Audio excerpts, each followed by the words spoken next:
And welcome, Hoosier fans, to this week's edition of Banner Monday, where we kick off each week by doing what IU fans love more than anything else, and that is talking hoops. This is the 17th edition of Banner Monday, and it is our 490th episode overall of the Assembly Call, recorded on the afternoon of Monday, February 25th, 2019. I am your host, Jerod Morris, and let's begin this edition of the Assembly Call how we begin every edition of the Assembly Call, and that is with our Hoosier Proud banner moment. There are no silver linings to losing 12 out of 13 games. The results are in the books. They are unacceptable. It goes without saying that the coaching staff won't be able to survive a stretch anything close to this next season, regardless of the context. And as I reflect on this awful stretch of losing and try to find reasons for why next season could and should be better, I keep settling on two factors. Indiana's improved defense, which is number 26 nationally in adjusted defensive efficiency, and it's once again awful three-point shooting, which is 321st overall. So I decided to look at the other top 30 defenses and how three-point shooting correlated with their success, and what I found did not surprise me. Of the top 30 defenses in adjusted defensive efficiency, only 4 have 12 or more losses: Northwestern, Georgia Tech, Akron, and of course, Indiana. And of the top 30 defenses, those 4 schools are among the bottom 6 in terms of their three-point percentage, all ranked 294th or worse nationally and well below average. The outliers at the bottom, VCU and Duke, who have the number 4 and number 5 defenses respectively. In other words, truly elite. Northwestern, Georgia Tech, Akron, and Indiana are ranked between 22nd and 29th defensively, so very good, but not elite. The lesson? If you have an elite defense or a roster full of NBA players, you can compensate for poor three-point shooting like VCU and Duke do. But if you only have a very good defense, not elite, like the other teams that are with Indiana in the 20s in adjusted defensive efficiency, Virginia Tech, Gonzaga, Lipscomb, Kansas, Louisville, Nevada, and Buffalo, then you need to be able to hit your threes to be a good team and win at least at an NCAA tournament level. All 7 of those teams I just named are at least average as three-point shooting teams. So let's play a fun little game. What would Indiana's season look like if they just hit threes at the clip that, say, Buffalo has this year? Buffalo is shooting 34.2%, while the national average is 34.4%. I looked at each of Indiana's losses and bumped their three-point percentage for that game up to the national average. Just by doing that, hitting a couple more of the open shots Indiana has gotten in some of its poorest shooting games, the Hoosiers would have 4 more Big Ten wins. Indiana's losses at Northwestern and Iowa would have become close victories, as would home losses to Ohio State and Purdue. In this hypothetical dream scenario, the Hoosiers' record would be 8-8 in conference play and 17-10 overall. We'd essentially be Ohio State, who is number 18 in defense and, yep, you guessed it, hitting threes at right around the national average. The Buckeyes aren't having a great season, but they're still solidly in NCAA tournament projections, despite losing 3 of 4, something we'd all take right now. So what's the point? It's this. If you believe that Indiana's defensive improvement this season is sustainable, and Archie Miller's track record suggests that it is, then the question you need to ask yourself as you look ahead to next season is, can the Hoosiers become simply an average three-point shooting team? Because if they can, and if the defense remains top 30, then it's more than reasonable to expect next season to go much better than this one has. And while that modest improvement isn't nearly enough to begin any real conversations about hanging banners, because it takes much more than just good defense and average three-point shooting to be a great team, it would at least represent an encouraging step forward and a path back to the NCAA tournament. And sadly, right now, during what looks like it will be a 3rd straight year on the outside looking in, that will have to do for positive visions of Indiana's short-term future. All right, joining me for today's Mailbag segment, he's a columnist for The Big Lead and a host of The Hangover. It is Ryan Phillips. Ryan, any opening thoughts before we knock out some questions here? Can we please just beat Wisconsin? That's my only opening thought. I just really like to beat Wisconsin and maybe make some jumpers. That's where I'm at right now. Just make some jumpers. Just make some jumpers. We don't make a lot. I just want to make a few. Just make some jumpers. That is our rallying cry heading into Tuesday night. Just make some jumpers. Any jumpers. Just some jumpers. I don't care where they're from. They could be from 5 feet if it looks like a informed jump shot. I'd really like to see it. Just make some jumpers, guys. All right. So Mike de Courcey will be here soon to do our Big Ten Roundup. I'll do a short preview of the Wisconsin game coming up after that. But let's jump into some questions, Ryan. David asked, do we have to win the rest of our regular season games and get to the semis of the Big Ten tournament to have a hope of making the NCAA tournament? You know, you win the rest of your regular season games, you're 17-14. You get to the semis of the Big Ten tournament, you're probably 19-14. First of all, I would say let's just win one. Let's get the next victory. But I would say, yeah, if you want to dream about the NCAA tournament, you probably have to do at least that to get yourself back in the conversation. It's also going to depend on who you beat. I mean, that has a lot to do with it. And, well, in this case, you're beating everybody. So right, no, but I mean, it's going to depend. Obviously, it's going to depend on you beat Wisconsin, you beat Michigan State, you beat. It's and I will say this about Michigan State, who's coming up, and we're going to be there this weekend. Michigan State isn't as good a team as the one that we beat in Lansing. They've lost Nick Ward. It's a different situation for Michigan State than it was. They're playing very well, and they're a very well-rounded team. And Cassius Winston is a guy that can carry a team to be better than they are. But I don't know, man. I mean, all the games left on Indiana's schedule are incredibly winnable. The problem is this team just doesn't play up to its potential, and so you've got to figure out where you're going, what you're going to do, and who you're playing, and yeah, map it out. I mean, if you get to the Big Ten tournament semis and you win the rest of your regular season games, certainly you're going to give people something to think about. But we'll see. There are enough big wins on the schedule where if it's between Indiana and another school, I think you're going to, if they're pretty even, I think they're going to tilt towards Indiana, but you got to get to that point first. And right now it just doesn't look like this team is at that point. So Josiah asks, has this stretch of losing already done too much damage to Archie? Indiana losing to Syracuse in 2013 damaged Crean to the extent that not even a Big Ten championship in 2016 was enough to repair the damage. I definitely don't mean to imply the loss to Syracuse was the only reason he was fired, but I do think it did irreparable damage to Crean in the eyes of many fans. The kind of damage I'm worried Archie has already experienced with this losing streak. What kind of damage has a losing streak done, and what will he need to do over the next 2 to 3 seasons to repair the damage? It's a good question. I think it's a little bit of a faulty premise, but I understand where the question is coming from. Yeah, what do you think? I think it's a little misguided. I think that people who in the know aren't questioning Archie very much. They think there's been a lot of factors. There's been a mountain of factors that have led to this losing streak.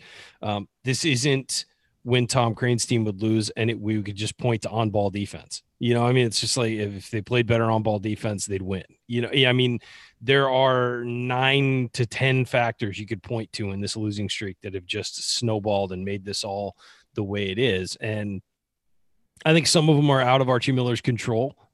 Certainly injuries and just throwing the team's rhythm off has been a huge part of it. Certainly some of the players he has who, he inherited, who I think he would not choose to go out and get, have something to do with it.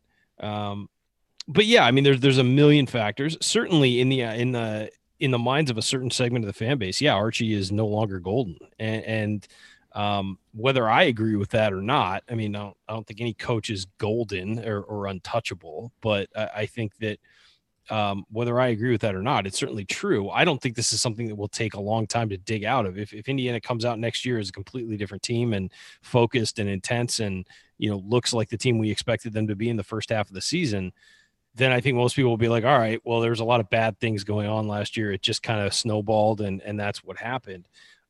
Here's my thing about Indiana fans versus the national sort of perception. Nobody around the country is questioning whether Archie Miller is the right guy for the Indiana job. They believe that this has been a season where things have just been awful and fallen apart. And what we saw at the beginning of the season is more like what Archie Miller's going to do at Indiana than the back half of the season. That's not encouraging to Indiana fans who have to watch these games. I get it, but I think sometimes it's worth stepping out of the Indiana bubble and sort of viewing what everybody else sees. And a lot of people have looked at this team and said, a guy like Deron Davis could be a cornerstone of a team. He's, probably still not at 100%. You've had injuries to Rob Finnessy right when he was getting hot, starting to hit threes and starting to be a reliable guy on the perimeter. Totally threw off his season. You're missing Race Thompson for the entire season. In 2 short stints, we've seen what Race Thompson can do. Obviously not from an offensive standpoint, but just from an energy and defensive standpoint and a rebounding standpoint. You're missing Jerome Hunter, who was going to be a stud for this team. It was going to be a guy who could spread the floor, also drive and make some things happen offensively and be a really nice compliment to Romeo Langford. I mean, nationally, the perception is this is just a bad hand they've been dealt, and they've been playing it poorly, basically, instead of, managing to find a way to make chicken salad out of what. But But I think that when you're Indiana fans and you have to watch every single game and be disappointed every single game, it of course snowballs. But I don't think that this has taken the shine off of Archie as much as I think some Indiana fans believe. I think that a good stretch of play, and I think people would start to realize, okay, this is more what we're expecting. And if they had been losing games like these last two games, where it's close, it's tight, you're one play away from winning, and the hustle, the effort, the defensive intensity is there, then yeah, I think that it would be a different perception. But for a long time, there was a malaise over this team and they weren't playing well.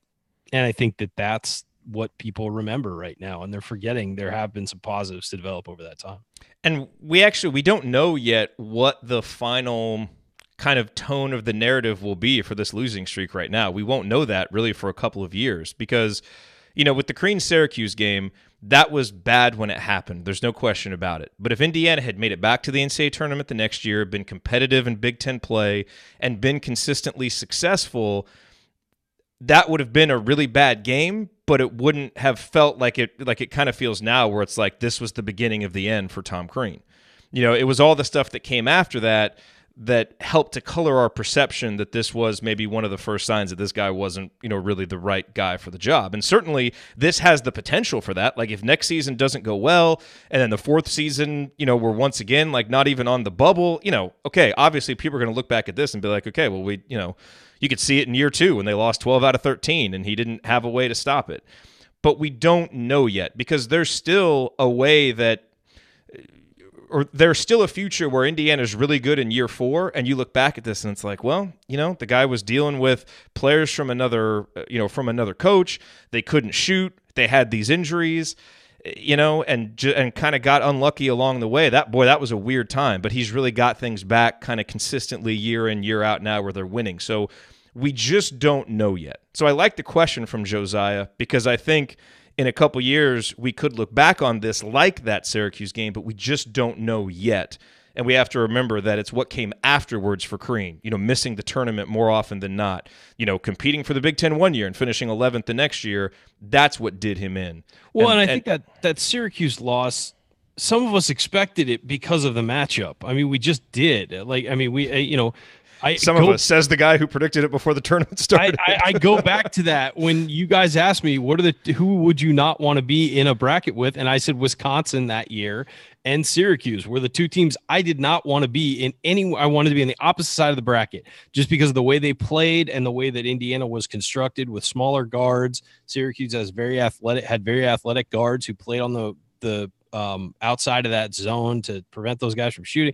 And what happened? We got matched up with them in the Sweet 16. And we've always said it. You need some luck to win a national title. You need some luck to advance really far in the tournament. You do, because you need to have matchups that fit what you do, or at least are neutral matchups. That was a matchup that swung way in Syracuse's favor. And we also looked clueless, too. And, Hulls was hurt, and there were a lot of factors. Sure, there was the combination of that, but just the straight-up matchup was terrible for Indiana. You wanted somebody who was going to try and play man-to-man on Cody Zeller and Victor Oladipo, not zone them. And because the key of a zone is you can basically double a guy but your guys on the outside have to be able to make shots and spread the zone out. And nobody could get a shot off with Yogi Ferrell and Jordan Hulls because of their lack of size. Yeah. So, yeah, I mean, I don't think that loss was necessarily the nail in the coffin for Crean with people. It was the beginning. It was the beginning of then they come back the next year and look terrible. And it's like, all right, well, what's going on here? We were supposed to have this whole new crop of young guys who would help that team, sort of transition to the next thing. And it didn't happen. And I think that was more damning than the actual loss to Syracuse. Yeah. So, again, we're just going to have to see. And the timing of this, if Indiana had started the season with 12 out of 13 losses and then, gone 12-2 in their next 14, if you just reverse the seasons, it's a lot different. But this coming at the end of the season, like, wow, in Big really Ten play, right. Yeah. So, again, I mean, there's no excuses for it. Like I said, no. If there's a stretch anything like this next year, he won't be here and he shouldn't be. But we don't quite know enough yet, and that's important to understand because it's the second season. We have to see what plays out after this. Now, right. And I think to your point, Jerod, I think that's an interesting point. Is that if he goes through this next year, he won't have the excuses that are built in this year. And you can call them excuses or you can call them facts. I mean, both exist. Look, the injuries have been devastating to this team. They really have. And now that everybody's back healthy, you're starting to see them play better. But still, these guys, a lot of them aren't in game shape. They're not back to where they were. And that's a huge thing. I mean, Rob Finney was becoming a really good point guard and a really good perimeter player for this team who could knock down shots and be clutch and all that stuff. He gets a concussion, and he's a different player when he comes back because he's just so out of rhythm. He's starting to get back to that. We finally are seeing him start to be that guy again, a shell of that guy, but still, like that guy that he was in December. But that's your point guard. I mean, that's your starting point guard. He had won that position from Devontae Green, and now he's kind of, almost like having to start over. And I think that was huge for this team. And I think that if you look at some of the other factors, especially with how streaky a guy like Devontae Green is, if he had a good game, the team might win. But if he has a bad game, this team without Rob Finney had no chance of winning. And so I think there's just been so much up and down with this team, and there's been so much turnover and change to the lineups and all that because of necessity, not because of, choices by the coaching staff. So, but if this happens next year and you don't have all those factors thrown in, or even if guys do get injured again, then you're starting to question, well, what are the practice habits? Like, what are they doing to cause these injuries and all that?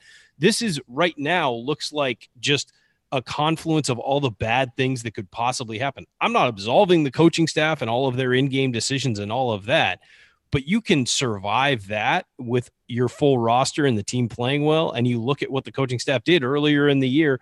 Really, the Duke game is the only game where they didn't look like they knew what they were doing and, that they were on top of everything and everything. Now it's changed, but what are the factors that make it change? I think you have to dig deeper than just wins and losses before you start, throwing the coaching staff out the window. Now, again, if this happens next year, it's a different story. We're beyond making excuses for these guys. They need to figure out ways to win. James has a question specifically for you, Brian. He says, who is having the more disappointing season, IU or the Lakers? I would say, that's interesting because both have dealt with injuries. I mean, the Lakers were 4th in the West on Christmas Day and beat the Warriors by 20 at Golden State, lost Rondo and LeBron James, and it kind of threw everything off. But Indiana's dealt with injuries too. I would say Indiana because I think there were a lot of expectations coming in this year. I think the Lakers' only expectation this year was to make the playoffs because of all the young guys and then go get another superstar in the offseason, and then they'd start to challenge for a title. I don't think that anybody reasonable expected them to challenge for a championship this year. It was just the goal was make the playoffs and make that leap. But yeah, both teams have dealt with a lot of injuries. Lonzo Ball is still going to be out for like 6 weeks. I mean, that's, he's your starting point guard, just like when you miss Finney or whatever. So yeah, I'd say it's pretty even, but I would say Indiana because I think there were higher expectations and a higher ceiling on things for Indiana than there were for the Lakers. I think anybody reasonable didn't expect the Lakers to do much other than make the playoffs. Now they may not even do that. Here's a question from Matt. After listening to the interview with Colin Hartman on the Grueling Truth podcast, Hartman also did an interview on the Hoosier Hysterics podcast that was really good. Matt says, I was stunned at some of the things that went on behind the curtains when Crean was there, things that affected the team we never knew about, like never knowing what their practice schedule would be on a daily basis. I remember the first time I was told that. I thought it was one of the most insane things that I had ever heard. I heard about it when they were there, but I didn't really believe it fully. I was just kind of like, oh, that can't be every day. I know. That can't really be true, right? They don't know when they're going to practice, and they get texted, and sometimes, as Colin said, sometimes they would get a text at like 6 o'clock in the evening or 5 o'clock in the evening that said, I hope you enjoyed your day off, but they couldn't do anything because they're going to have to practice. Just so ridiculous. But Matt says, what are some other things that the players went through or maybe are going through now that might be affecting their performance? I've thought with their wild swings in play this season, something internally was likely going on. So, things that the players went through, I mean, beyond, some, things that we've heard from people and some of the stuff that you hear on interviews from a guy like Colin, we don't know a lot about what they may be going through. I think one thing that you can anticipate whenever there's a coaching change, like there was with Indiana, Ryan, is, you have guys that were recruited to play one system. And in this case, this is not going from Thad Matta to Chris Holtmann, as we talked about. This is two coaches with almost polar opposite personalities, polar opposite systems. Maybe not polar opposite, but distinctly different. And it does feel like there have been personality clashes among players, guys who were recruited by one coach and recruited by another coach, and personality clashes between coaches and players, specifically, players who were here before and the coach. And you add that to the mix of all the injuries and all the other things that have happened, and that certainly hasn't helped. So, and you will see that sometimes when a new coach takes over, which a lot of times is why there is attrition when a new coach takes over, because it's not the right fit because the coach didn't recruit those players. Now, Archie did make the decision to keep guys like Al Durham and Justin Smith and Clifton Moore, so he's not absolved from that. But I think it is natural for things like that to happen, and I think we've seen some of that this season. What will be interesting is, what does the roster look like next year? Who ends up leaving in the offseason, if anybody? Because I think if those kinds of issues were strong enough that they were really impacting this team this year, then you would expect maybe those guys to find a different place to play basketball next year. And I'm not saying we know, of any guy who is going to do that, but when a season is this bad, it's still early in a coach's tenure, seeing some attrition, seeing some transfers would not be a shocking result after a season like this. Not at all. I mean, and you say that, these philosophies were, I wouldn't say polar opposite, but they were very opposite philosophies. Offensively, there's some differences. I think it's more of a set system with Archie than sort of a Crean system was almost like jazz. You just kind of improvise as you went along. And I think this is more of a set, system as a guy playing a piano. I think that also defensively, it's completely different. And I think that some guys fit it, some guys don't. Some guys want to play up on, on ball defense man to man for 50 feet, as opposed to, playing within the system where you're responsible for other guys and you're responsible for help. And you have very specific areas you're supposed to be in and all of that with the pack line. But I don't know. We'll see. I think we have heard whispers of clashes behind the scenes between players that are there for Archie and players that were there for the previous, regime and all that. And I think that that's going to happen. And Archie is bringing in a different type of player than Crean did. And Crean also loved to get projects and work on them specifically. And I think that while a lot of those guys wound up having a lot of success with, guys like Victor Oladipo and Will Sheehy and, Will Sheehy, we all know my thoughts on him, and OG Anunoby, those guys. But I also think that spending so much time working on individual guys does take away from the rest of the team. And I think you did see some of the higher level guys under Crean suffer because of that, because they weren't necessarily, they were high school kids who weren't necessarily self-starters. You have to kind of plug them all into that development system as opposed to focusing so much on guys with high athletic upside. I think you need to focus on everybody. And I think that additionally, what you're seeing is guys that Archie has brought in are more willing to do things that he would do, which is dive on the floor, go after loose balls, be the guy who, pumps you up and has a little bit of emotion behind him and things like that. And some of the previous guys weren't those guys. And I think you're starting to see as they leave the program, I do think you're going to see a different type of player in this program. And I think that if you look at the freshmen who are playing, and you see a guy like Race Thompson come back, and it's stark to see him play and be like, oh, okay, that's what we were missing, and there's a reason why Archie was so high on a guy like Zach McRoberts, and regardless of his shooting ability, and Zach being out this year has been a huge blow to this team from a perspective of guys doing all the right things they should be doing, because you look at what he provides and you look at what Indiana's missing, and those two things line up pretty well in a lot of spots. Yeah, and look, it should be noted that even with a coach who takes over and wins, there can be personality clashes. You probably just don't hear about them as much because you're winning. When you're losing, everyone is searching for every reason. Why on earth have we lost 12 out of 13 games? It's funny, Bart Torvik kind of ran the numbers for what the odds were of this. He has Indiana ranked 67th in his ranking system. What were the odds of Indiana losing 12 out of 13? It was like a 6% chance. And the odds of Indiana losing 12 out of 13 with the one win coming at Michigan State was one in 1,000 simulations. just insane. Absolutely insane. All right, Ryan, any final thoughts here? We got one other question about how the season would have been different with Jerome and Race, but I feel like we end up covering that every show we do, so no reason to talk about that more. Please come back, Jerome. We need you. We miss you. You do.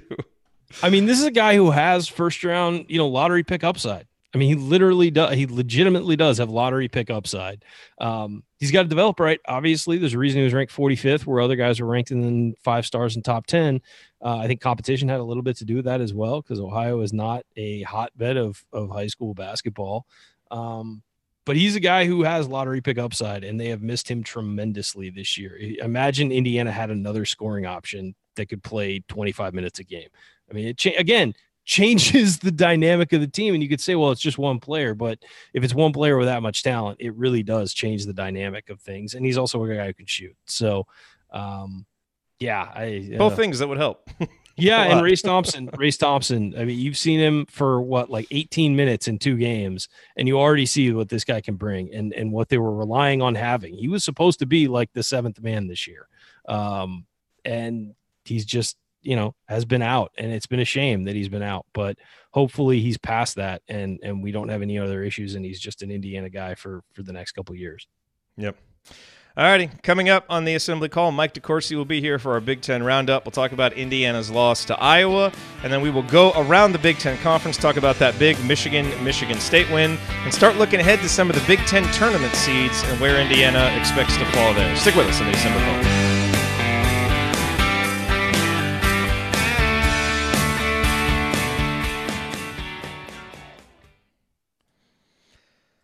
All right. Thanks, Ryan. Manny Machado piece, if you want to read it, Jerod. I do not want to read Manny Machado pieces. Oh, really? Thank you very sure? much. No, you sure? can go to hell.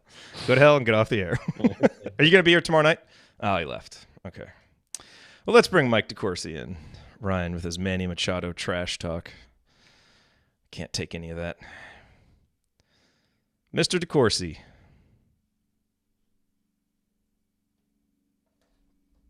Uh-oh. Okay. There Can you we hear go. me now? Yes, I can hear you. That's the first time I ever had that happen. I'm not sure what happened. Ryan said the same thing. He said when he popped on, it asked him to do like some kind of audio test or something. Yeah. It said join with computer audio. Usually I just fly in there and.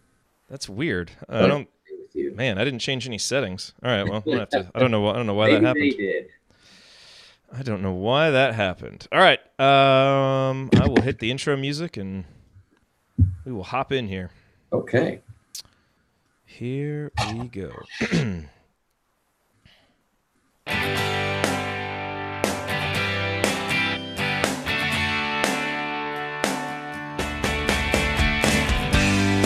welcome back to Banner Monday. Each week here in our second segment, we zoom out to get an objective opinion on our Hoosiers and to look at how things are going across the Big Ten Conference. And as you know, there's no one better to do that than Mike de Courcey, who covers Big Ten hoops for BTN in addition to his columns for the Sporting News. Mike, welcome back to Banner Monday. Hey, Jerod, how are you? I'm doing well. I mean, Indiana still isn't winning, but at least we're playing a little bit better these last couple games. So there's that. So here's how I want to start this week. Jordan Bohannon obviously did it again to Indiana, and since this is an Indiana podcast, and I'm sure you want to appease the masses, what is the meanest thing that you are willing to say about Jordan Bohannon on this podcast? The meanest thing? Yes, the meanest thing. Rip him. Is this like a made up insult, like your grandmother wears army boots from back? Sure. Well, anything. We'll take anything. You could say, your brothers were all better, or something like that, because there's been a million of them and they all were terrific. You could try saying that. But he's been just phenomenal under pressure. And if you give him any room at all in that situation, he's going to make you pay. It's one of the reasons why I a few years ago had a debate with Ken Pomeroy, who I absolutely adore his work. I think he's great, and he gave numerical voice to a lot of theories that I had about the game back a decade or more ago. And so I love his work, but I understand he has to calculate this and that, but I don't believe that late game success is a 50-50 proposition. I believe, he has that luck factor in there. And, we both got tweets about that today. Mm-hmm. I guess he has to quantify that some way. But I don't think it's luck. I mean, guys who do what Bohannon does and teams that do what, say, Cincinnati does, There's an art to it. Cincinnati's up 8 points with 6 minutes left. They blow all but a point of that lead. But down the stretch, they make the plays more often than not, way more often than not. They made clutch free throws. Keith Williams went to the line, made huge free throws in a situation where if he misses one, if he misses both, I believe you had a front end. If he misses that, Connecticut has a chance to tie or win. If he misses the second one, Connecticut can come down and tie with a 3, and then they have to decide whether to foul or not. No, boom, boom. He makes them both. They got late clock, bad situation. Lucky to get the ball to their point guard, Kane Broom, and he has like a half a second to get a shot off. Fires in a 3. These teams just don't panic, and so that's the big difference between Iowa right now and the teams that they're playing. In Ken's defense, I think he might have even said that luck is not a good term for what that measures, because it's not really about luck. There's a ton of things that can go into why you underperform, your expected win-loss record based on efficiency. But, to your point, I mean, I think we saw Indiana win a lot of close games early in the season, and you could point to specific execution that they got right. Like Rob Finney switching the screen against Penn State, and ended up getting that steal. And we've seen here toward the end of the season close games where it's like, what are you doing, at the end of the game? My question for you at the end of the Iowa game, I think Indiana's offensive execution, it's pretty clear. We've seen it before. I mean, you want the ball in Romeo's hands, but the step-back threes at the end of regulation, probably not the best option. So some of the offensive execution just hasn't been good. But defensively, with what happened at the end of the game there with Bohannon, because Indiana's three-point defense was terrific against Purdue. It was terrific almost the whole game against Iowa. And then Bohannon just starts hitting these shots that look out of this world because he's off balance. It looks like he's covered. I mean, when you see that, do you just say you kind of got to tip your cap to a remarkable shot maker? Or do you say, you know what, Devontae Green, you got to be a step closer to him. You got to do whatever it takes to not even let him get the ball because you know what he can do there. Like, where do you fall on that in terms of Indiana's defense at the end of that game? Well, first of all, there are times when you can do everything right and that player can still make a shot. I think you have to understand that. I don't think this was one of those times. I watched those plays very closely. There were 4 of them. On one, he got over-aggressive, overran the play, and he overran to the opposite side, away from Bohannon's shooting hand. So he's on the other side. If he overruns to the shooting hand, it's no trip at all to get back. He just happened, the direction he was flowing, he overruns to the left hand, and then that gives the right hand. And Bohannon, remember, doesn't need a lot of room. So he gives him the right hand, and Bohannon's able to get it back. And you can look at it, and Devontae is challenging the shot, but he's challenging it after Bohannon has what he wants. He needs the room to get his right hand free, and he has it. There was the play on which Juwan tipped the basketball, okay? It's what happens there. Does Devontae dive on the floor because the basketball is loose? No. Does he recover immediately to get his guy? No. Watch him. He's standing there waiting for something to happen, not making something happen. And when it ultimately winds up in J-Bo's hands, it's too late. He can't get back into the play in time to matter on the shot. And probably the most concerning of them, and this partly because it was the last, and honestly, by then he should have been out of the matchup. On the last, when Jordan winds up on the baseline, inbounding the ball, I mean, look, I'm not a coach. I've never been a coach other than my Y League team when I was in high school, okay? But I've watched and studied this game for years, and I understand it.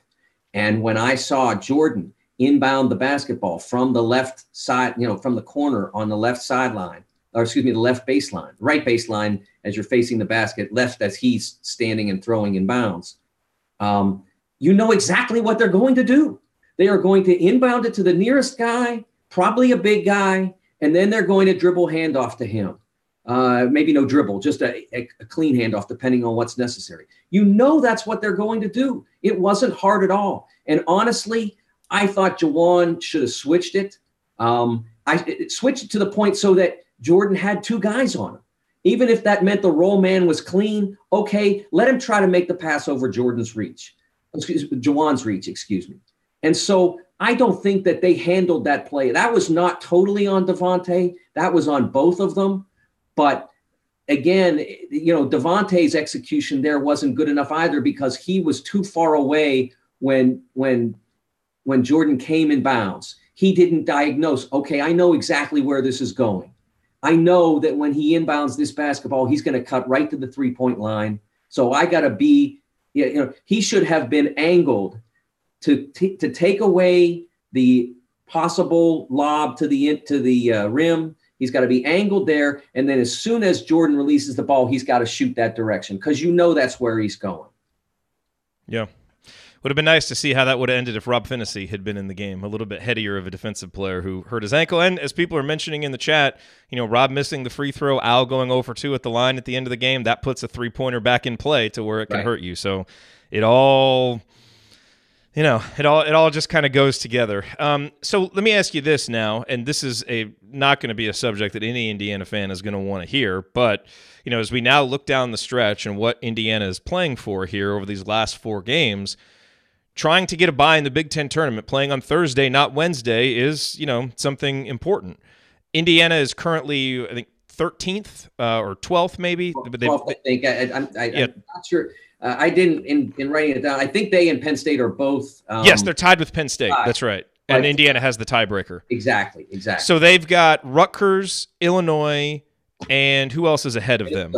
Minnesota. Okay, and they would need to jump over Nebraska. It's Nebraska. Nebraska. That's right. By 1 game or by half game, but 1 win. Yep. Rutgers is a game and a half ahead of them. Illinois a game ahead of them. I think maybe 2. Yep. Illinois is at 6-10. Minnesota's at 7-10. So you have to catch them, which means you, at the very minimum, out of the 4 remaining games, have to win 2 just to be in. Do we have the tie-break mode? Yeah. And then, of course, they would all have to lose all their games. So it's a real challenge from where they are to get to that spot. But Rutgers at this point is 6-11, and then Illinois is 6-10, and that's 9-10. So you're not that far space-wise. You don't have to climb over a lot of teams. You have to climb over in Nebraska. Here's Nebraska's deal down the stretch: at Michigan State, Iowa at home. That's tough. So if they do great in that, they're getting in the tournament even. So, it's hard to do.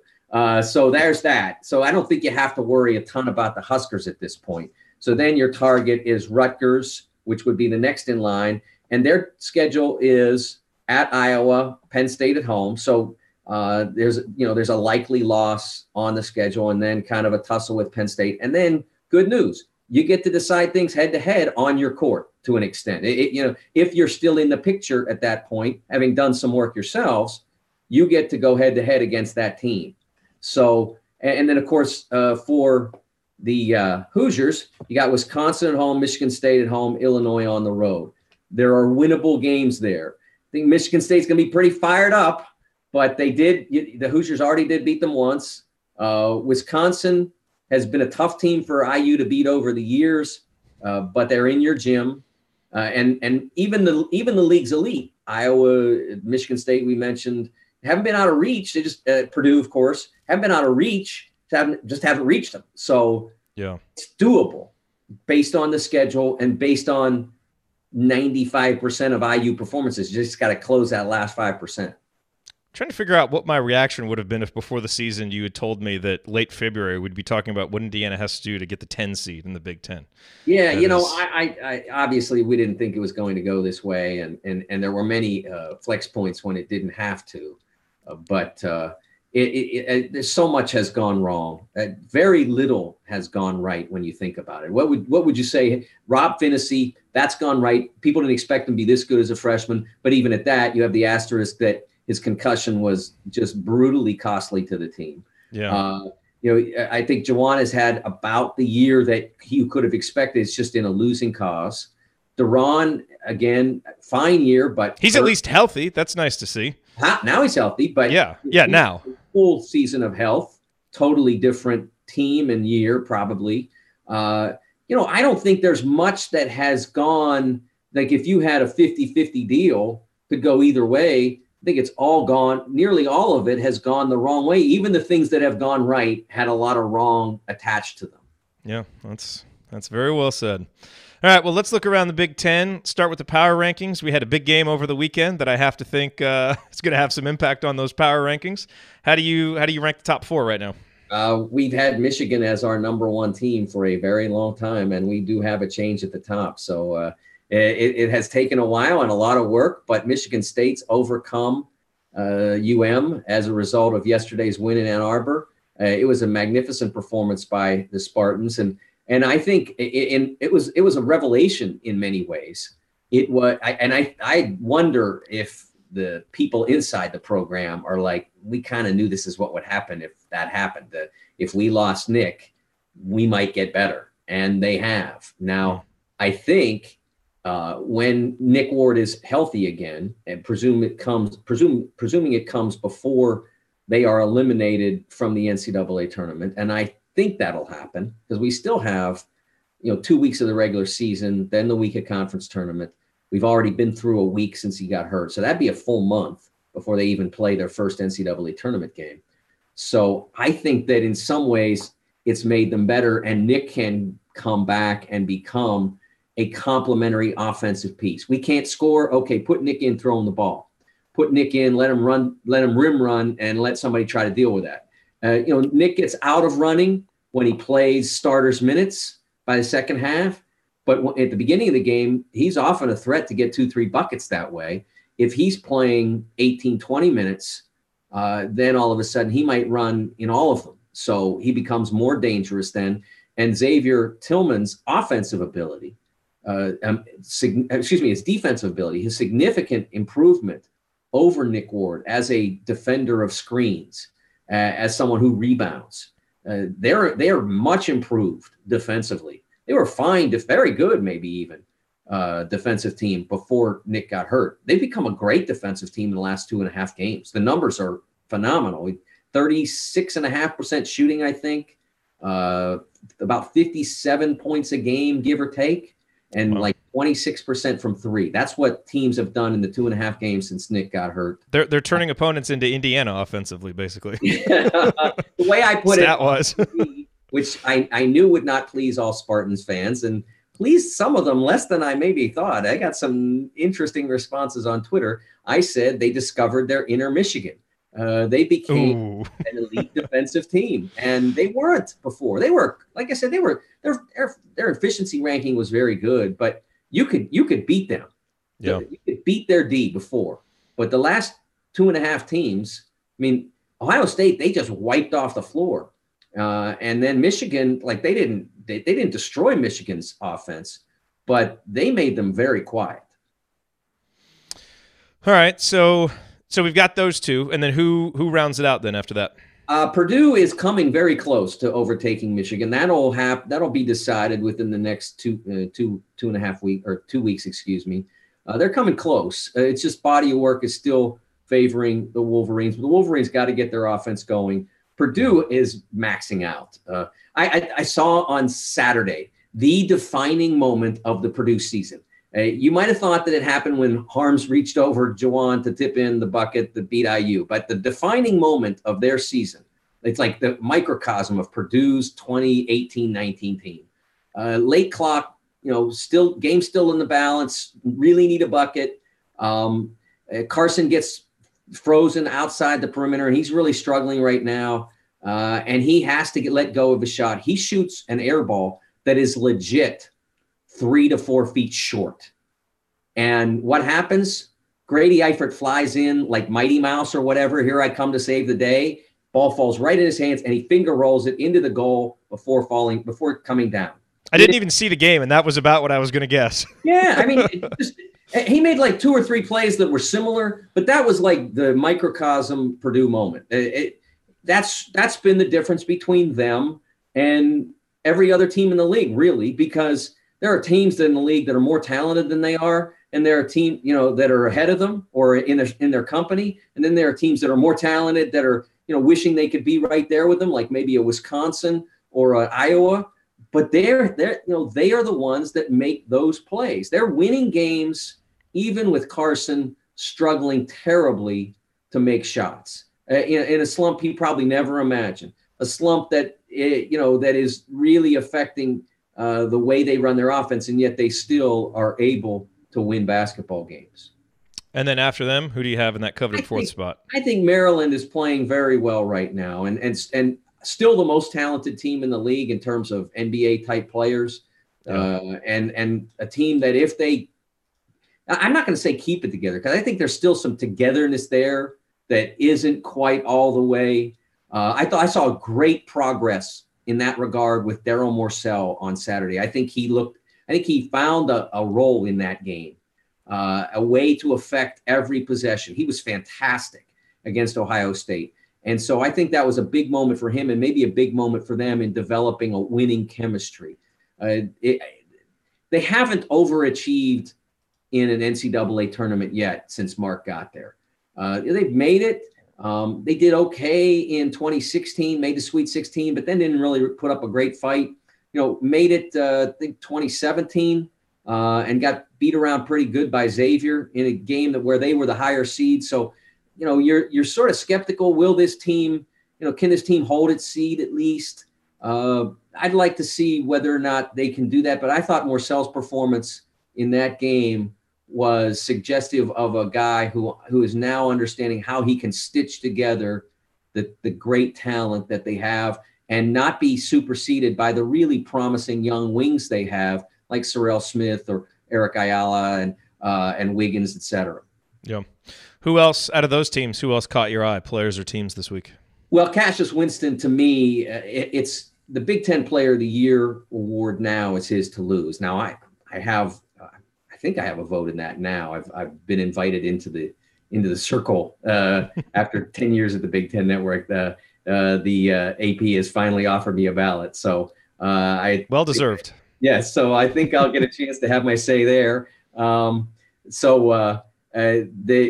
think he's got the award. It's in his hands. He's maybe at the 15-yard line. There's maybe a defender a few strides behind him. He's just got to cover the rest of the way, but it's still there to be. He's still there to be caught. And then I was really impressed by Lamar Stevens, his performance at Illinois. I think it's an interesting question to discuss.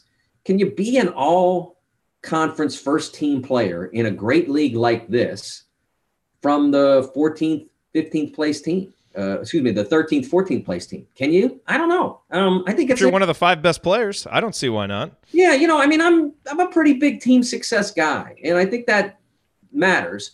But when you're playing like this, you maybe overcome that obstacle. He's been phenomenal, and I don't put much of the losing on him, if any, and the winning that's happening now is a lot on him. Yeah. No, it is. I mean, it's an interesting question because if it's just stat accumulation, only because they don't maybe have any other players, you probably have to do more to get up there if you're not having the team success. But I don't think a guy should be disqualified just because his teammates aren't that good. If he's having a great individual season, I mean, there are team standings for a reason. That's where that gets taken into account. And I think a player, you have to judge their performances individually, but I think he should have a shot. I had a coach tell me one time that it's a sentence that I've always remembered. Somebody has to score the points because you don't shut anybody out in basketball. We've seen that. We've seen guys on bad teams that just get numbers, and we know what that looks like. And that's part of the reason why those guys usually don't get into this conversation. But that's not what I'm seeing when I watch Lamar. It wasn't what I was seeing when I watched him earlier in the year and they were 0-10 to start. And it's certainly not what I'm seeing now that they're 4-2 at this point in their last 6. Yeah. He is affecting games. And I think he was affecting games earlier in keeping them competitive in a lot of circumstances. So I do think there's a difference between, a guy who averages 20 on a 2-18 team this year, 2-16 in the old days of last year. So I don't think that what you see with Lamar is simple numbers accumulation because, somebody's got to take the shots and somebody's going to score points when they do it. Yep. Yeah, I'm not specifically advocating for him. I would have to look at Yeah, it, but I wouldn't disqualify him just because Penn State is not that good this year.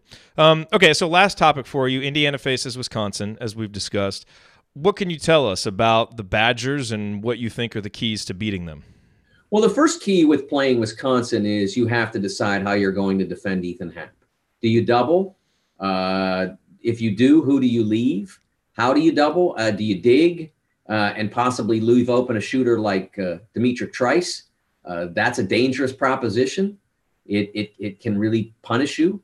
Brad Davison has made a lot of shots as well. It's a danger there, and it's also a danger if you go when they play a lean forward. You have to really think about the personnel there. Yeah. If you're doubling big to big, say, okay, we're going to go big to big hard and make him give up the ball. First of all, he's really good at passing out of that. I mean, and I mean like if it's Khalil Iverson, that's the other big. He's really good at dumping down. So if you're going big to big, you have to make sure he sees no passing lane, and that's not easy to do. If you're using his defender, the four-man's defender, and he thinks he's in a double situation regardless, and then guard sneaks a lean forward onto the floor, then you're going off of a lean forward who's another of their most dangerous three-point shooters. So that becomes problematic for you. And so that's the first component to deciding or to being competitive against Wisconsin.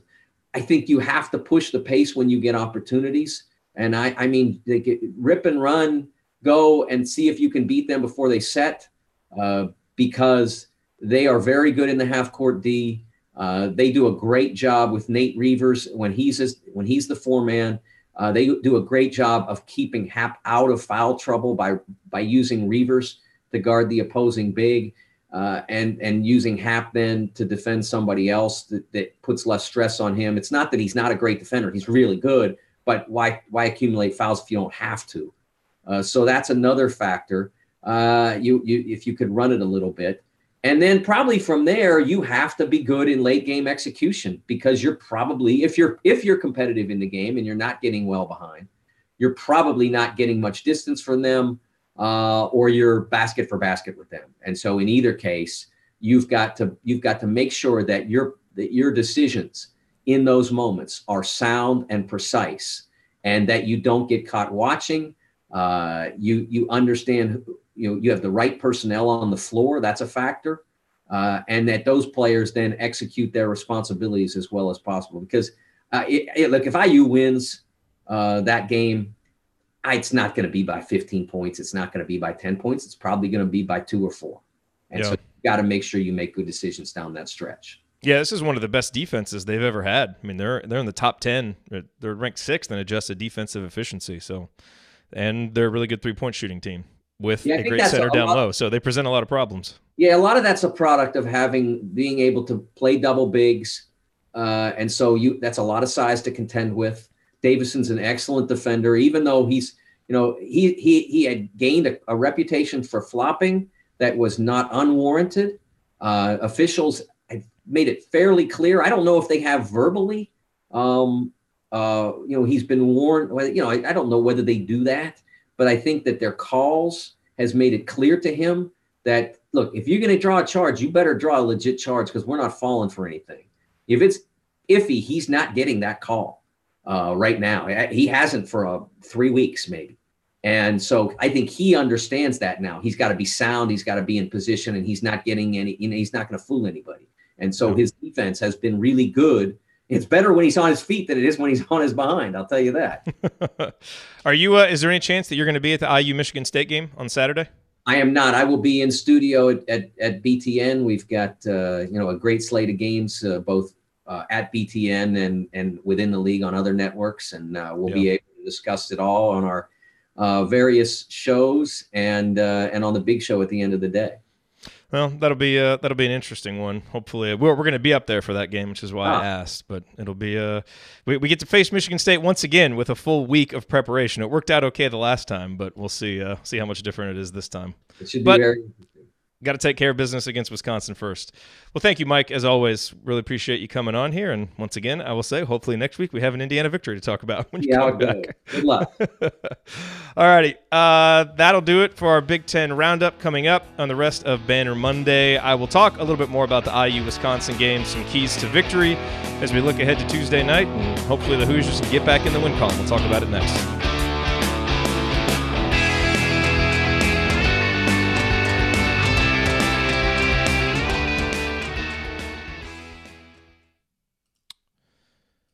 All right, let's do this here.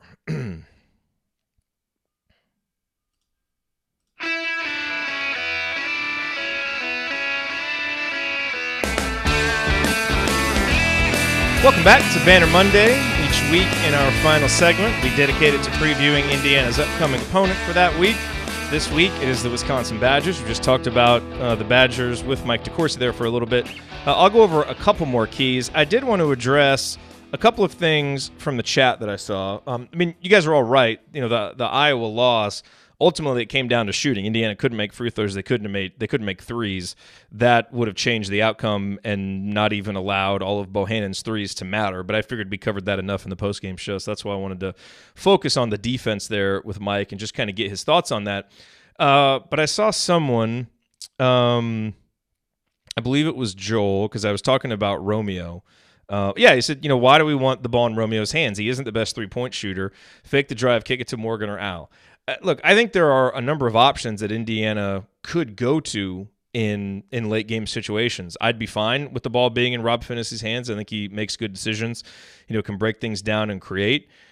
I certainly think Juwan is a fine option. I would say we tried to put the ball in his hands at the end of the Purdue game and he ended up dribbling it off his foot. So, I mean, you've got to run an action, I think, that isolates him down in the post to let him go to work, and I would certainly be fine with that. But I'm okay with getting the ball to Romeo because he's such a dynamic offensive player and because I didn't think Iowa had anybody who could stay in front of him, which is why I thought he probably even had some more opportunities to drive and really be aggressive getting to the basket. Now, if you tell me that it's going to end in a step-back three, no, I wouldn't want to do that. So I'm disappointed that that's the choice that he made, especially when he got Garza switched on to him. But I think he draws so much attention and is such a good finisher, even on, not even a step-back three, but even if he drives in hard and gets a step-back 15-footer, he's shown that he can make that. I would much rather have that than a three-pointer, especially when the game is tied. But he can drive and create for others. We saw him create a wide-open three-pointer for Juwan Morgan in the Iowa game. Now, Joel, you're right. Romeo isn't always a great passer. He sometimes drives with tunnel vision. But even that, drive, make the referees have a decision to make to call a foul. That's one of the things he does better than anybody is draw contact, get to the free throw line. But when you just settle for the step back, you don't give yourself that opportunity. So I guess what I mean when I say that I like the ball in Romeo's hands is he can do the most things with the ball in his hands. I think we all agree with that because of all the different challenges that he presents to the defense. But I think if we're going to do that again, he's got to force the issue and not settle. A three-pointer is probably the least efficient of all the things that he does. It was just the easiest shot for him to get. But in that case, start a little bit sooner. Give yourself a little bit more maybe time to probe once you get that switch and figure something out going to the basket. So that's what I would say. Bill says, has he finished anything this year? Yes, he's been one of the best finishers at the basket. And even when he hasn't been finishing, he's been getting fouled and his free throw shooting has gotten a lot better. He's actually had a very productive mid-range shooting game. We just haven't seen a whole lot of it. So that's what I mean. I think he, and, freshmen will do this sometimes, at times can be too willing to take the shot that the defense wants him to take instead of forcing the action. If he were to stay at Indiana for, 2, 3, 4 years, we would see him evolve into a just absolute killer of an offensive player. Right now, he's still kind of feeling his way. And, his choices at the end of the Michigan State game and the Iowa game, not good ones. I put some of that on the coaching staff. I think it needed to be clear we don't want a step-back three in this situation. And it wasn't clear. So some of that's on him, but I think also some of that's on the coaching staff for not, having a better plan in place to where that's not the shot that you get, especially since we've already seen what happens there. So I just want to talk about that a little bit more. I'm fine if we get into a tough situation against Wisconsin. I'm fine with putting the ball in his hands again as long as it's clear that there's another plan there besides a step back three. And that we're going to attack the basket and maybe run some kind of different action to get him the ball in a different place or on the move or something like that. So let's talk a little bit about Indiana, Wisconsin. I don't have a ton to give you on this game. Number one, because I thought Mike de Courcey just did a good job with it. And because number two, I'm getting... Okay, and as Josh says, to be fair, Archie decided to play for Iowa to switch. They did. Romeo didn't attack. Exactly. So half of that was good for the coaches. The other half is, Romeo, you need to attack, not step back. So that's what I would say. I'm getting a little tired of repeating myself on these previews, saying that the game is going to come down to the three-point line. And yet, when in our last 5 or 6 games, we've played Iowa twice, we've played Purdue, and we've played Wisconsin. There is a reason why Iowa, Wisconsin, and Purdue are outperforming their recruiting rankings and even outperforming their overall experience level to be in the top half of the Big Ten, even though their talent suggests they should be in the bottom half of the Big Ten. And that is in part because of the three-point line, because of how good they are offensively at making threes. And at least in Iowa, well, at least in Wisconsin's case, they're good at defending the three. Iowa and Purdue give up a lot. They're just so prolific that they outshoot other teams. Wisconsin is actually really good on both ends in terms of their three-point shooting and their three-point defense. They're not quite as prolific as Iowa and Purdue in terms of shooting it. But, I'm getting tired of talking about how the game is going to come down to the three-point line. But in a lot of ways, this game is going to come down to the three-point line because, again, you start looking at, when Wisconsin has lost games and when Wisconsin has won games, it's a pretty clear pattern. When Wisconsin gets beaten, the opposition either outshoots them from three or basically battles them to a draw. Like I think the Michigan game, they both hit 4 threes. But what the other teams do is they make more free throws than Wisconsin. They beat them from the free throw line. So those two things, either outshooting them from three and, or at least kind of battling them to a draw and then outdueling them at the free throw line. Typically, getting a lot more attempts, but certainly making more, which you can do because Wisconsin doesn't shoot free throws great thanks to Ethan Happ. That's kind of the formula. And I know you can say, well, yeah, duh, Jerod. Most games when you outshoot a team from three and make more free throws, you're going to win. But, Wisconsin is just a very solid team. They don't turn it over. Again, they shoot well. They play defense well. So they're not really going to beat themselves. You're going to have to go out and beat them in a lot of ways by making shots. And, the other thing that you can't do against their defense, which is just very patient, they play at a slow pace. They force offenses to take a long time. Sometimes when we have to take a long time on an offensive possession, we're not really patient, and we just end up jacking up something at the end of the shot clock. We have to be patient and not just settle for long jumpers. We're going to need to take threes when they're there, but we've really got to attack. And that means Romeo has to be attacking off the dribble. We've got to find ways to get Juwan Morgan the ball down low. We've got to get it down to Deron Davis. A guy like Al Durham needs to pick his spots and drive in. You've got to force Wisconsin to foul you, or you at least have to drive in, draw some defense, and get yourself a decent look from three. And if Indiana is just going to settle for taking the shots that Wisconsin wants us to take, we will lose this game again like we've lost the other ones. If we can turn some kind of corner on offense where we can combine being aggressive and kind of forcing the issue a little bit with still having smart shot selection, then we're going to have a chance. Because I think defensively, we're going to do okay. Mike is absolutely right. You've got to know the scouting report. Trice, Davison, Reavers, Pritzl, those guys are all 40% or better from three-point range. So you can't leave them. And you've got to know that. I would rather take my chances with Happ, one-on-one down low, especially if Deron is in, and even let Happ score his 20 to 22 points, whatever, on twos, but you don't want to let Wisconsin just go off on you from three-point range. So you've got to know who you can double off of and who you can't. Iverson, Aleem Ford, Kobe King. I know Mike said, Aleem Ford is a shooter, and he is, but he shoots like 30-something%. Let me find the exact percentage so I'm not giving you bad information. Aleem Ford is 28.6% from three-point range on 63 attempts. So he's okay, but I would let him shoot. He's 23% in Big Ten play. Now, he was a much better shooter last year, but if you're going to have to pick your poison and there's a guy that you need to double off of or that you need to let shoot, he would be the guy. So, and the other thing to expect is it'll probably be a close game. Wisconsin plays a lot of close games. They play that deliberate style. They're not going to run away and hide from anybody. And, 3 of their last 5 games, they've played Minnesota, Illinois, and Northwestern. All right, all of those teams are either basically, ranked right near IU and Ken Palm or ranked below IU. And all of those games have been close. Wisconsin won the Minnesota game by 5. They won the Illinois game by 6, and they won the Northwestern game by 5. And again, in all of those games, the teams just weren't able to make enough threes and make enough free throws to win. When they played Michigan State and Michigan, two teams that are obviously much better than Indiana, they were able to do that and force the issue a little bit more. So, that's the thing. I mean, I to a certain extent, because of the way that Purdue and Iowa play and the fact that they aren't as good defensively, I felt better about our chances in those games than I do heading into Tuesday. Of course, because this season makes 0 sense, we'll probably win the Wisconsin game after losing those. But I think defensively we'll be okay if we can bring the same intensity that we had against Purdue and Iowa. But it's really just going to be offensively against a defense this patient and this solid and this sound. Can we not get frustrated, and are we going to have enough shot making and enough discipline to give ourselves the opportunity to get fouled and get to the free throw line, to be able to give ourselves a chance. I know it's easy to say the game's at home, but we haven't won a home game in a while. I mean, we haven't won almost any games in a while.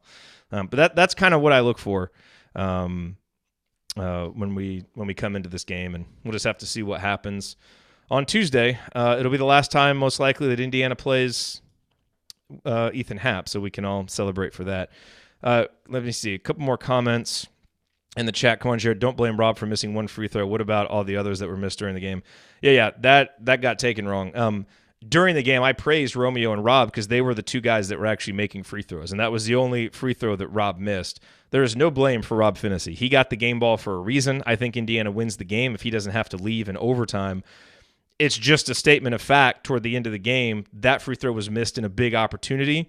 So if you make it, it's a 4-point game. But it doesn't mean that it was necessarily more important than the 2 that Al missed or the 3 that Jawan missed or anything like that. It's just, timing matters, in terms of free throw shooting sometimes. And sometimes you just got to make those at the end to take a 3-point game to a 4-point game. So John says, will Fitz match up good in this game? He could. I mean, look, if Fitzner plays like he did against Iowa, Wisconsin isn't going to necessarily blow you away with their athleticism, although at the positions Fitzner would be guarding, guys like Iverson, guys like Ford, they are going to be more athletic than him, but we're going to need shooting. So if Fitzner can come out and make shots, whether they're the mid-range shots or the threes, then he will always have a role for this Indiana team. It's just, can he get out there and produce 7 to 9 to 10 points and make some threes? If he can, then he'll have a role. And if he can't, then he's not going to be much use, because I don't think, like if you're going to double Hap, Fitzner is not exactly going to give you a real strong double. And he's not really going to be quick enough to then go recover to a 3-point shooter, so he could be taken advantage of. But again, he's just got to make up for it on the other end by making threes. And if he can do that and have one of those games where he makes 4 threes, then that would be huge. So we'll see. But they said, what happened to Rob? He tweaked his ankle, that's for sure, because I saw him tweak his ankle and start limping, and he didn't play again. I haven't heard anything else about it. He was the player that they sent out, one of the players they sent out to talk with the media. So, I'm assuming that's why he didn't play down the stretch, because if he was healthy and didn't play down the stretch, that just doesn't make any sense at all. So, but I haven't heard. I don't know if Archie's meeting with the media today or tomorrow. So we'll hope to get an update there. But we will see. Anyway, that's all I got. If you have any questions about the game or anything, always available at Assembly Call. And we will have the post-game show. It's a late start. Game begins at 9 Eastern, 8 Central. We'll have the post-game show afterwards. And then again, for anybody still listening, if you're going to be in town Saturday for the IU-Michigan State game, let us know. We're going to be at the Crazy Horse after the game. We would love to have you come hang out with us, even if you're not going to be there. If you're going to be at the game, let us know. Send a tweet so maybe we can at least try to meet up, shake hands, say hi, because the best oh, yeah, Josh. Yeah, he'll have the radio show tonight at the Holiday Inn, so hopefully we'll get an update there. But one of the reasons that we like coming up every year is to be able to meet you, the people who listen to the show, who really motivate us to do what we do, especially during seasons like this. So if you're going to be around, let us know, because we'd love to meet up. Okay, that'll do it. If you want to ever see us do the show live, as you know, and be part of the live chat, join us at assemblycall.com on Monday afternoons for the live broadcast of our Banner Monday recording, at least through the end of the season. when we're still doing Banner Mondays. And you can always subscribe to our podcast by searching for Assembly Call wherever you listen to podcasts, and go to assemblycall.com or text IU to 66866 to join our free email newsletter. Thank you for listening. We'll talk to you Tuesday night after IU Wisconsin, hopefully a victorious episode. Until then, keep your elbows in and your eyes on the rim, and go Hoosiers. Thank everybody for coming out. All right, I got to get out of here, folks. Thank you. All right. Drinks on Ryan. All right, everybody. Well, yeah, Joel, you better come hang out with us, Joel. And Josh, by the way, Josh is going to be joining Chat Mob Chad to host that show, which is awesome. So I'm glad Josh will be there. So you'll get that'll be fun to have those guys host the post-game show. Josh has been on here doing some game previews. Chad has obviously been on a couple of post-game shows, and Will is going to make his triumphant return. So Will will be hosting with zero knowledge of IU basketball. So Josh and Chad are definitely going to have to pick up all of the slack for the analysis. But Will be there to handle ad reads and just to make sure that someone knows how to hit play, which is good. But he knows what he's doing with post-game shows. He's been hosting that Bears post-game show for a long time. All right, I'm going to go edit this podcast. I will talk to you all tomorrow night after IU Wisconsin. See y'all.